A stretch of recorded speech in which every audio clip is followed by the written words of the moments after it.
Good morning and good afternoon, wherever you are in the art world. Today, it is an absolute pleasure to welcome Tom Hegen, photographer, artist, aerial photographer, acrobat. I discovered you on LinkedIn and was absolutely taken by your photography. As I think I said in the article we wrote about your art a month ago in the magazine, you make the ugly look beautiful. But I think we all want to start by finding out, who is Tom? Where does Tom come from? Where does Tom's passion for photography come from? Yeah, thank you so much for having me, and looking forward to have this session with you. As said, my name is Tom Hegen. I'm a photographer from Germany, based near Munich, and I'm specialized in aerial photography. And photography has always been my passion when I became a teenager, and I started studying communication design, which is graphic design. And all projects I did in my studies, which was more about typography, logo design, and so on, I always tried to involve photography in my projects. And we also had photography as a side course in my university. Like in my spare time, I always went out. I'm very close to the Alps in southern Germany, and always went for hikes and found beautiful mountain sceneries. And after studies, my passion became even more towards photography, and I learned about effect of the so-called Anthropocene, which I think we are going to talk in a minute about. Yes, absolutely. But so how do you go from taking hikes and taking pictures from the mountains to all of a sudden climbing inside of a plane, hanging out of a plane to take aerial photography? Well, there was this time after my studies where I became interested in aerial photography because it had like a very interesting approach of seeing landscapes from a different perspective, also in a more abstract way, in a more graphical way, which referred back to my studies. But then, as I said before, I learned about the subject of the Anthropocene. Basically, it was an exhibition in Munich, and I had no idea at all about this topic, and I learned about it, which basically says that we as humans are supposed to live in a new Earth's era. At the moment, we live in the Holocene, and there's a group of scientists around the world who say that we as humans have such a strong influence on our planet in general, like climate change, change of biodiversity, changing geology, and so on. And they suggest that we should not live in the Holocene anymore, but in the Anthropocene, meaning the Earth of human. And within this exhibition, there was also a very they had huge satellite images, and those satellite images showed destruction of man around the world. So we were talking about like deforestation in Amazon, huge mines in Africa and in Australia. So everywhere where human really like changed the surface of planet. And those images had a really deep impact on me. I stood in front of them and I thought, wow, it's amazing. We are such small animals, like ants, compared to the surface of the earth, but still we have such a strong impact. And I had the feeling that I can go deeper into that topic with my own photography.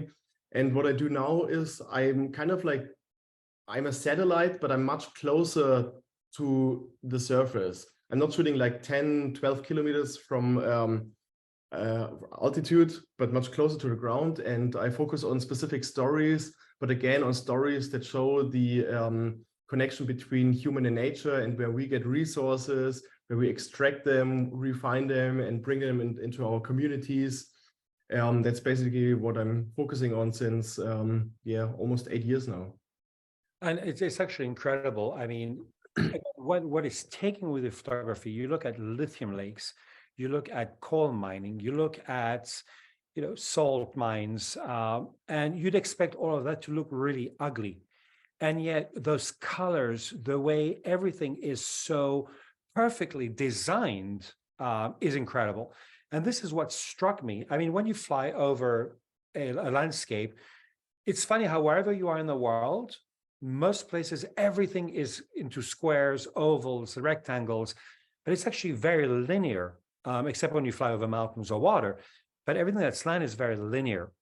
But when I looked at your photography, it went beyond. It took a painterly quality where it started looking like a Rothko painting. It was absolutely incredible to see how these colors come together.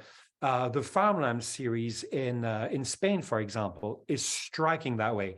They actually look like tapestries. Absolutely. I mean, I'm always saying I'm not the artist. I'm only the photographer and only the curator, let's say, because all the art, what is happening on the surface is done by someone else, right? It's either farmers, miners, people who shape our planet, basically. And we all do it because we are all consuming resources that get extracted from those places. And so in this way, I see everyone, every human as a designer, basically. And I'm only the one who's coming and framing the designs that are made by someone else. But you figured it out, right? I'm doing it in a very beautiful and also in a very abstract way.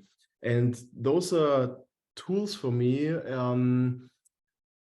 that enables the viewer to kind of like get connection to topics they would otherwise not pay attention to. For example, no one wants to know where coal is being extracted or how our batteries work, that lithium comes from the other side of the world, from mainly South America, or other parts for batteries come from cobalt mines in Africa, for example.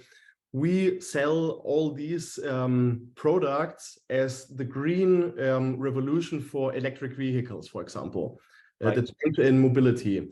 But no one wants to see where all these, like the ground source, the base for all the materials. And I'm trying to put focus on those places. And I do it in a very beautiful way because I think we as humans, we are more tend to look at something beautiful rather than something ugly. So you could also say it's kind of like a seduction because when you look at it, you feel appealed and you feel attracted by the shapes, by the color, maybe also by the overview. You probably think, wow, these landscapes, they can never exist, or maybe it's a painting. And I even hear this in exhibitions. People stay in front of my work, like the one that I have displayed here in the back, and they say, wow, it's a beautiful painting. What color did you use? And then when they go closer and when they start to experiencing the image and see details, and then also read the story behind the image, that this is maybe lithium mines, or this is salt extraction, or whatever it is, then they kind of like experience the photo on a second level, because they not only saw like the visual features, but they also understood why this landscape looks as it looks. And in this way, it's also kind of like education, I would say. It's art with purpose.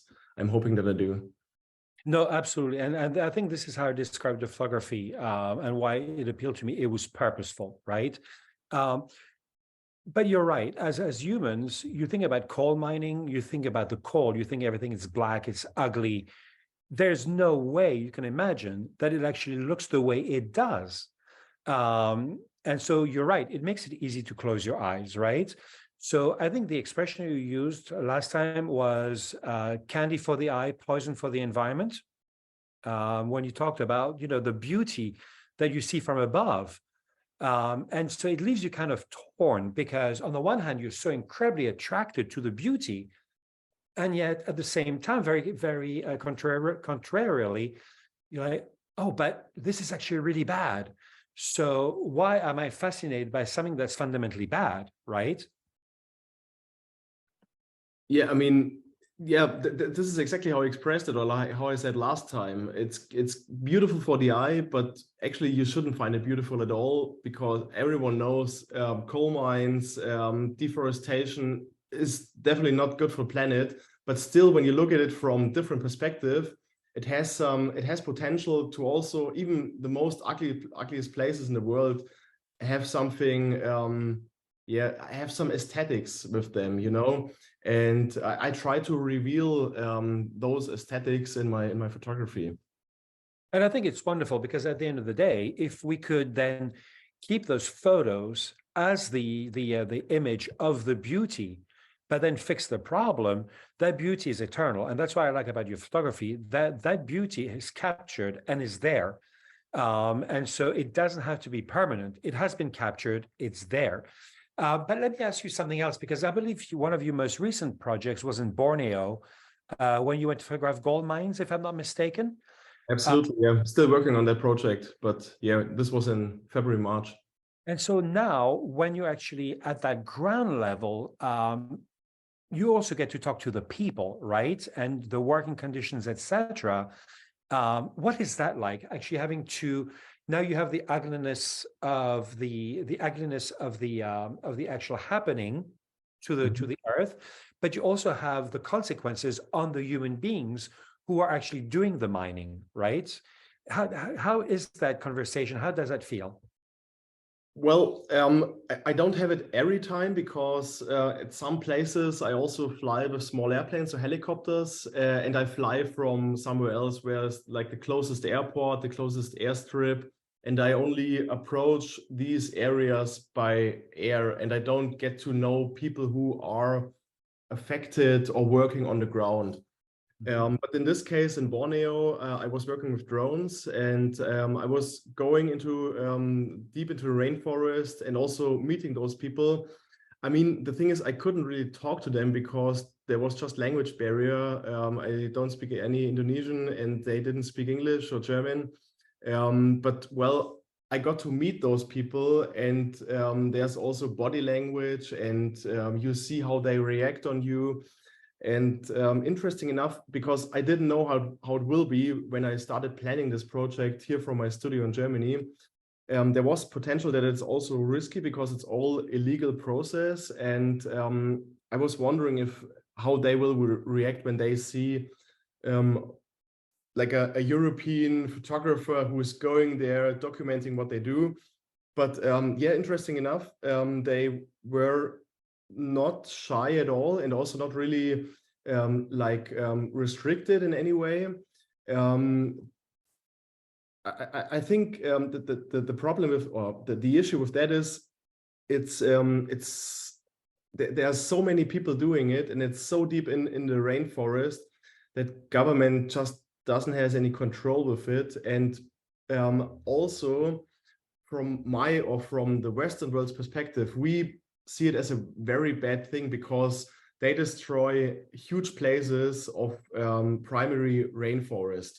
But on the other hand, I saw that people have no opportunity there. They have no alternative. So they live with their families in the rainforest with very small kids who are actually also working in the mines, and they have no other choice. So this is the only way how they can survive. And if it's up on your survival to cut this tree or not, for sure, we would do the same. And basically also Europe has gone through the same process like 10, 15,000 years ago, when everything was covered with trees. And then people used all the trees for building huts and villages and heating their houses. So we have gone through that process, and now we go to other countries, to Southeast Asia or to the Amazon area, and blame people for deforesting there. What I want to say is that you can never look at one issue from only one perspective. There are always multiple perspectives on the same issue, and this is something we have to be aware of. It's the same with what I was talking before about lithium. It seems to be a very green solution, this transformation in mobility, but at the same time, we need to understand where like this whole consumption chain starts, how it's going, and how it will continue. And this is basically, it's aerial photography, because it is about changing our perspective on things, looking at things from different angles, understanding everything that is involved in it. Absolutely, you're correct. And it's interesting because it takes me to kind of another area I want to talk to you about. I was reading an article this morning, and as you've seen over the last 6 to 8 weeks, the acceleration in artificial intelligence has been I mean, it's a flash. It's like every day we make a huge leap forward. It's as though we went from the 17th century to the 20th century in 2 months. And so I was reading an article this morning about how a lot of people have started losing their jobs to artificial intelligence, and the title was they lost their job to AI and they now walk dogs or repair air conditioners, right? And so you're right. There's always action, reaction, consequence, right? Yeah. And same with green. I mean, yes, on the surface, electric cars, and I think Elon Musk has been very good at being an ambassador for electric cars for obvious reasons. But there have been several articles showing that it's not as green as it seems. It might be greener on the road, but to get to the road, the process is far from being green. So it becomes a question of some of the different elements in the equation to then decide which is going to be the lesser of all the evils that are available, right? But so going to AI, there was a photographer who's a friend, but I also follow on LinkedIn, and he did a series of posts for a week saying, "Hey, food photography is really difficult. You have to get the right colors, etc." The day after, "Hey, the most expensive thing when you do photography is the models, the makeup, the lighting." Just did the whole thing with an AI model. And then the last one was something along the lines of with nature photography, right? I was able to create the perfect weather, et cetera, et cetera. And I reached out to him at the end. I'm like, but hang on, you're just telling people that you've been able to create all of this without taking out your camera. Isn't that kind of working against yourself? And his answer was, well, no, because people are going to hire me to do it. I'm like, no, they're going to hire somebody who can just write really good prompts, who's going to be a fraction of your price. Because when you look at big business, there's always something better than cheap labor. It's free labor, right? Yeah. So have you, because your photography is so striking, do you use any AI or do you intend to use any AI in the work that you do? Well, the things you were just saying are absolutely correct. And I think AI will definitely revolutionize how we think about pictures and also how we create pictures. But I think there will always be real photography. And now we are talking about two different things. We're talking about the service of photography, creating images that have a purpose for a company, a campaign, or whatever. And in this case, I think AI will become on a level that will definitely beat the craftsmanship of photography. There's, like, as you said, food photography or also car photography. I mean, people have done car photography with CGI components for years already, and they are trying to get as close to reality as possible. And AI can do it now within like a couple of seconds. It's really amazing what this technology is able to do, and it will continue like that. We can't get it out of this world anymore. It is there, and we have to deal with it. We have to learn and live with it, for sure.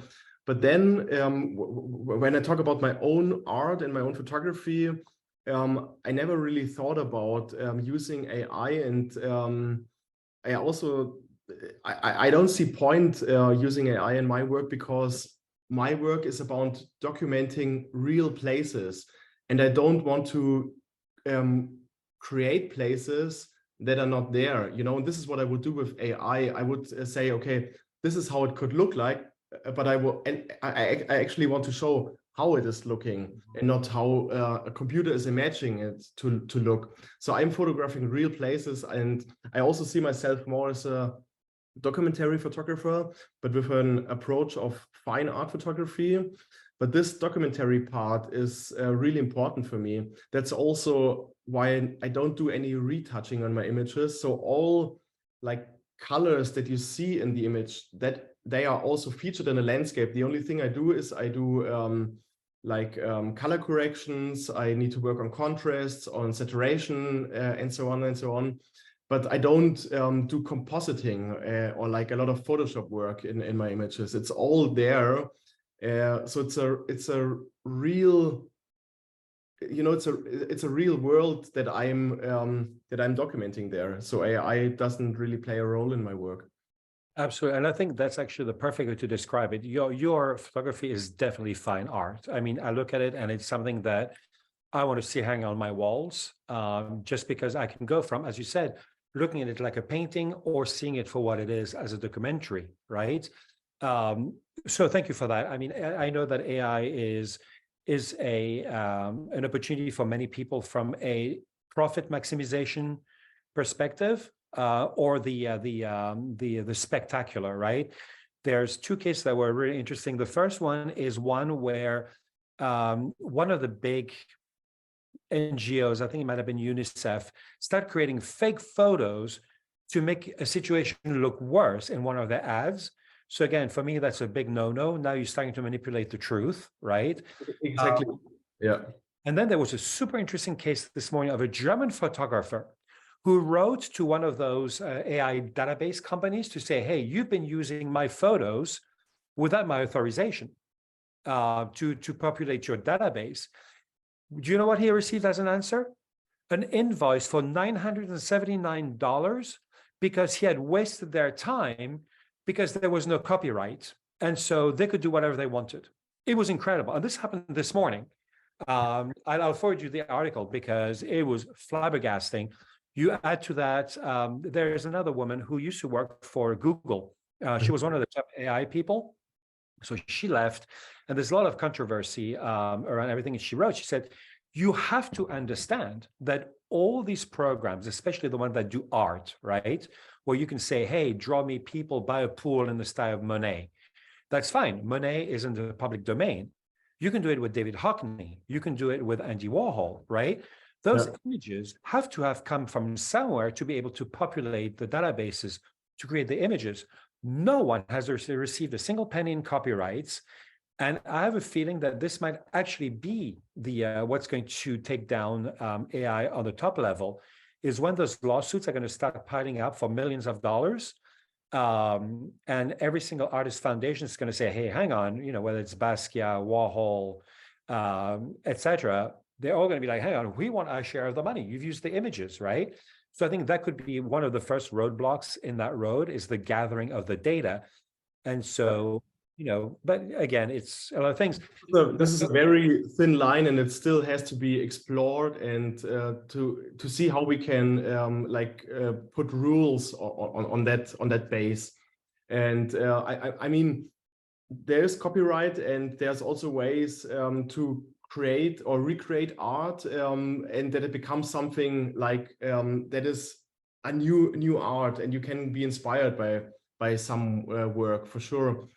But I mean, with this AI, I think it's so new, and it's also so rushing fast that it can't, or like politics and politician makers, they can't keep up with the speed of AI. So they are not they don't know how to handle it basically at this stage. But I'm sure at some stage there will be regulations about it, about how to use it. And but it's so young. I mean, really, it came within the last, I don't know, 6 months, maybe 8 months. It became really popular and big, and people are starting to use it on a regular basis now. And I mean, the next few months we'll see. We will see where this all will lead to. Absolutely. But I'll share with you something that, because I was on exactly the same viewpoint as you were. The way I look at it now, it's like we started a train, brought it to full speed, and took off the brakes, because I was having a conversation with a friend of mine, and he goes, no, what you don't understand is we can create regulations. We can create them in Europe, we can create them in the United States. But if it's not a global acceptance, right, and other countries don't have these regulations, we're going to keep up, because otherwise they're going to go forward, and become more advanced, which means that then we're going to be relying on other economies or other countries to get the AI from. So we started a race that is going to be impossible to stop. And then you start adding quantum computing to it, which is going to exponentially grow the speed and the energy consumption of AI. And I think whoever started this thing really didn't think it through in terms of the impact, the political, economical, social impact that AI was going to have, and very, very quickly. But going back to your photography and to your real photography, which is awesome, which I really love. How do you prepare for a shoot? Because what if you're ready to go and there's a storm coming, or all of a sudden there's a layer of clouds? So how does your process work to actually take the photos? Yeah, well, this difference from each project, but basically I can say that like most of the time I spend for a project is preparation. Like shooting the actual images is maybe 5% of the total work that I do. And most of the time goes in preparation. And now I do projects all over the world. As said, like in Borneo, I go to South America, Canada, US. I've been on all continents to take images. And this takes a lot of time to get to know about the area, to get to know about weather conditions, light conditions, when to be there for the right season. I take that in consideration as well. Also, I need to check if I can use drones or if it's better to use helicopters or small airplanes. Then I need to find pilots that are close into that area. So this all is a tremendous amount of work beforehand, and some projects I plan for more than a year. And I also need to get permissions to fly over certain areas. So I need to ask for permissions. I need to ask for permissions from companies, and so on and so on. So this is the main work that I do. And for sourcing also the locations, I partner with a company that has super high resolution satellite images, and those images help me to get an understanding of an area, how it could look like, how high up in the air I would need to be to capture the landscape, and so on. Because flying in helicopters and then with open door and taking photos is super stressful. You have very loud sound from the rotors. You have to communicate with pilot. He brings you in the right position.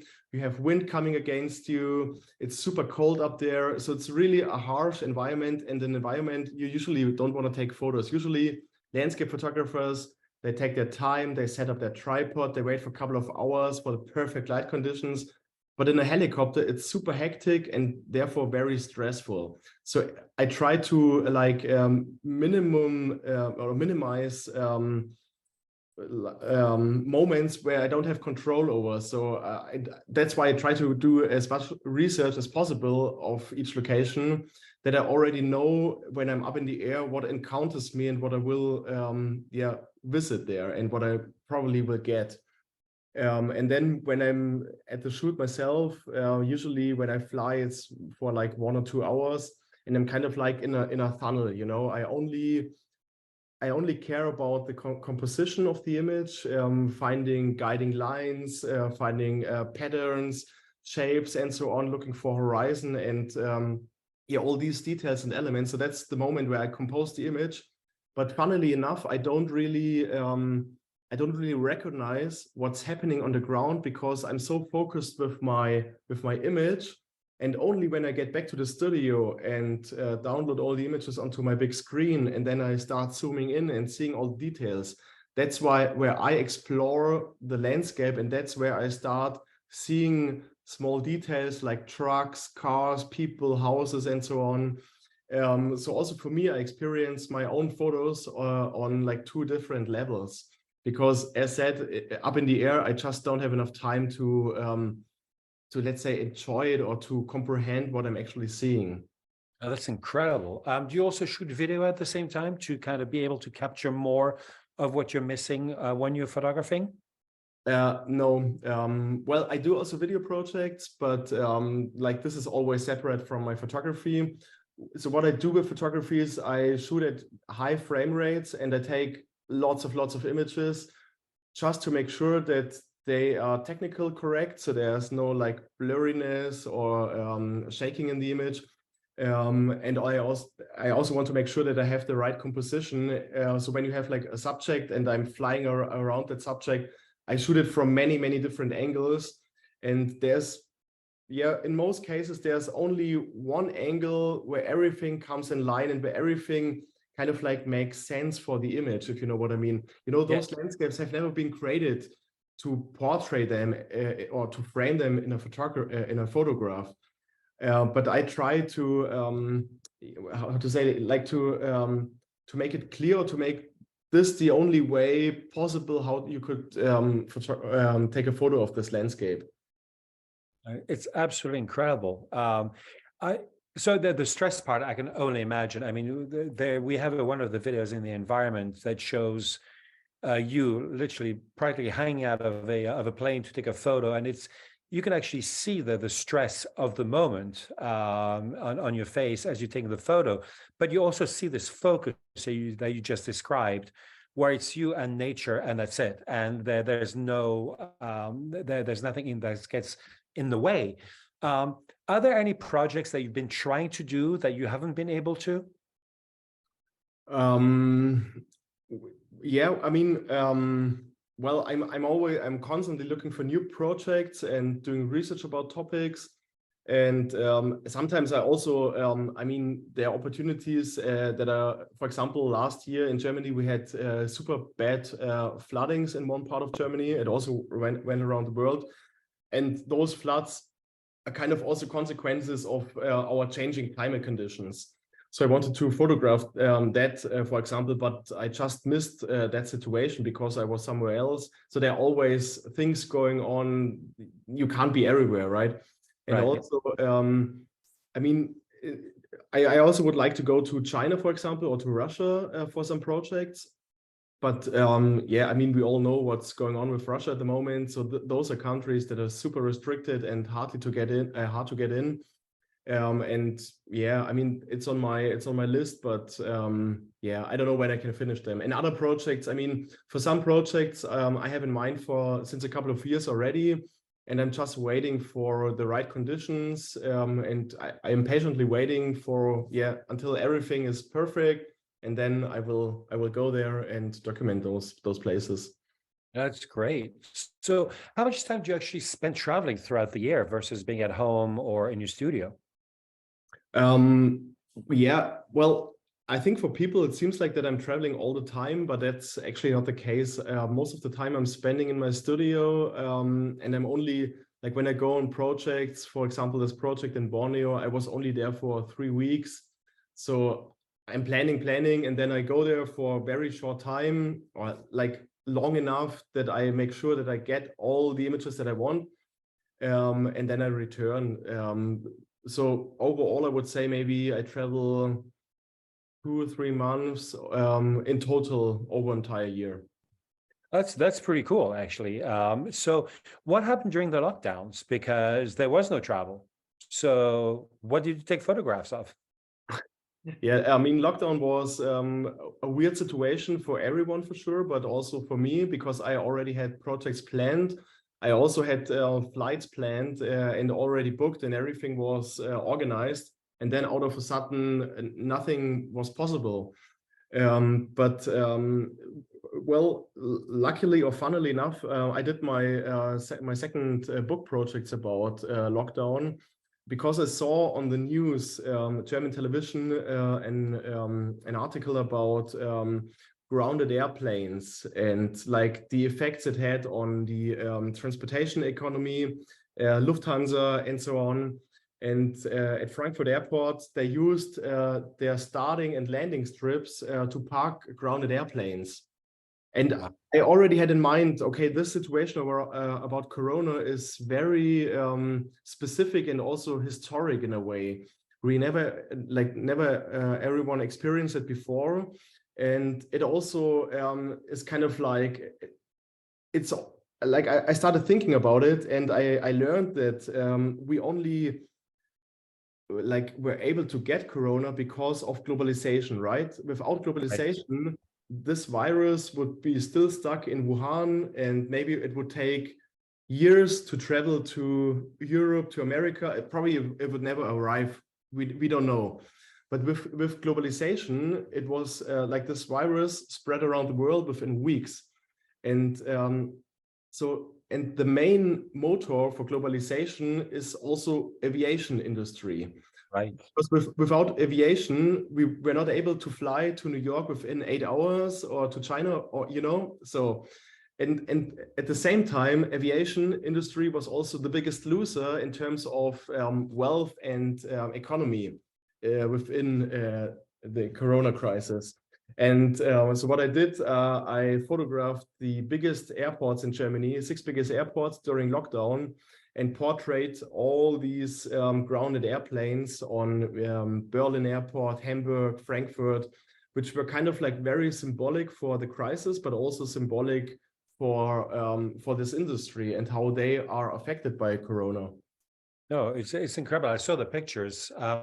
Again, all these subjects lend themselves to very very linear, very design-like photographs, right? I mean, practically surrealist. I mean, I think that's the best way to describe your photography. It's surrealist. It's hyperrealist, surrealist. You show the world like it's never seen. And that's what I've always been fascinated with. And so the last question I have is actually quite amusing, because one of the questions we had in the last article we did in the magazine was about the metaverse and NFTs, etc. And here we are, 3 months later. You are one of the amazing artists that we're showcasing in the world's first virtual reality magazine, with your photos outdoors, which would be impossible in real life because of conditions, right? But here they're outdoors, totally overblown. You could drown yourself into the photos. How does that make you feel? I mean, it's really incredible. And I think in this way, AI and virtual reality, it has also such great potential of how we will experience stories. Because what I'm doing is basically storytelling, and this like virtual reality gives a whole new way of like an immersive experience of how we are able to consume stories. And it will also, or that's what I'm hoping, is that they also will have a more lasting impact, and also more people will be able to access those exhibitions, because usually it's on like a set place around the world, and only people who are close to that area or have funds to go there will visit the exhibition. But now exhibitions became very democratic. It's open and accessible for everyone who is connected to the internet, which are most people in our world are. So I mean, it has great potential, and also how you can like what kind of media you can show. You can not only show photography, but you can also combine it with, as we do now, interviews with videos. So the experience combining different elements will be just really enriching for everyone who will see it. Absolutely, I agree with you. I think that's part of why we actually decided to explore this medium. Because the company we're doing with are great, and they have the same dedication to arts and culture from a positive perspective, right? Making it inclusive, making it available to anybody. But it was also about making it available to thousands and thousands of people around the world to be able to see your photography. And I'm telling you, you'll see when you do it in virtual reality, I can literally walk into your photographs. It's incredible, and I can see the pixels, and it's yet a third dimension to how you did from the sky to the ground to into the ground. It's incredible. We're really, really, really excited. You probably have the feeling you stay with like in the landscape, and you experience the landscape of this image in person.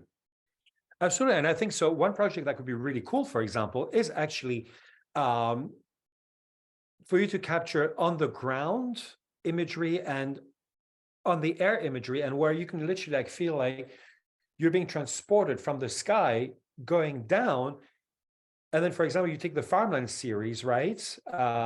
And all of a sudden you're in the field and you're walking around, you're looking around, and you went from being in the sky to being inside of the field. I think that could be an incredible experience. Yeah, I mean, that's as you described, like also for me as an artist, like virtual reality and all this development of technology has great potential of like telling stories in different way, and getting to engage with the subject in a more compelling way, as we already do. Oh, absolutely. I mean, I can see a whole experience, because I think for you, there's probably also a very meditative process when you're in the plane and you're focused like that. It's kind of, it's not an out of body experience, but it certainly is an experience that is out of the world experience, right? Like in a Literally. tunnel. Yeah.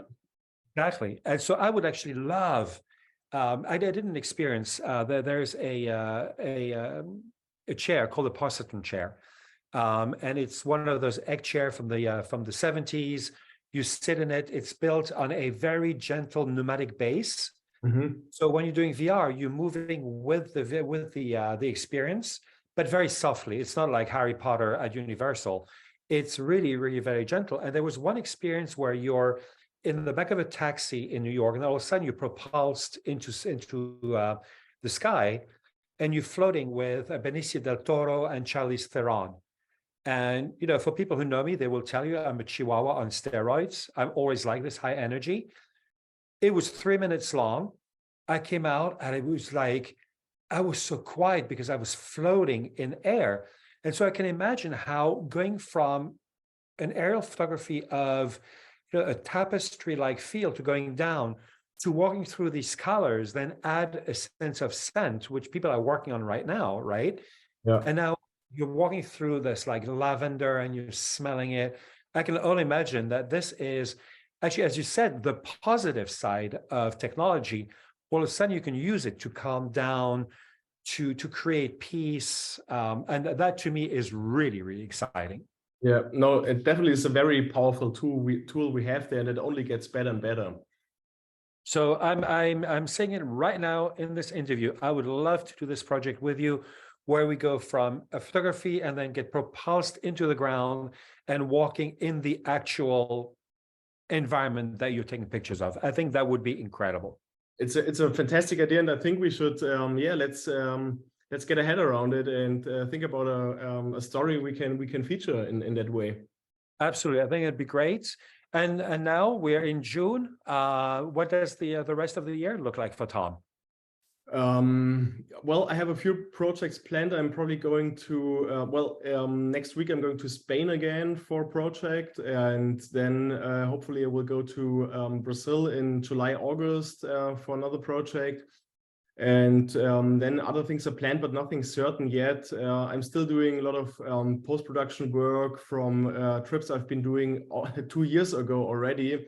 I'm still working on like putting series together, working on a new book project. So there's always something that keeps me going. Oh, very exciting. And we're working on a couple of projects in real life that we'll share with you as well. But again, such a pleasure to have you, Tom.